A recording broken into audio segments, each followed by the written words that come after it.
Meu nome é Osmar e com essa crise d'água aí eu tive uma ideia para economizar, principalmente quem tem esse tipo de torneira que mais antigo, de apertar em cima. Então eu vou fazer uma demonstração da economia que pode ser feita.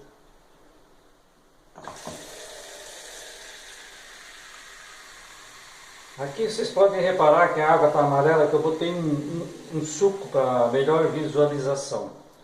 Então, uma apertada aqui, nós vamos perceber que ela deu 500 ml de água. Uma apertada só.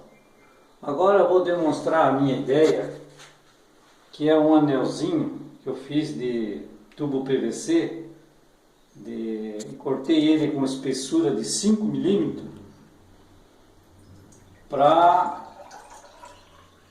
anexar ali na torneira, desta forma aqui, ó, encaixadinho aqui. E aí nós vamos ver,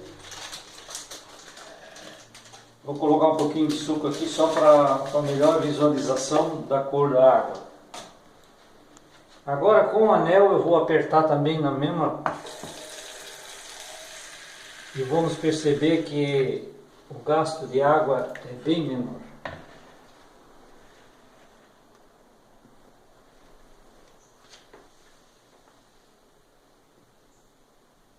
Praticamente não deu nem 200 ml.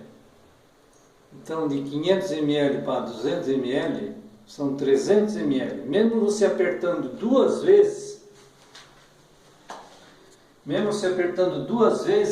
você não vai gastar o tanto que é uma vez sem o anel.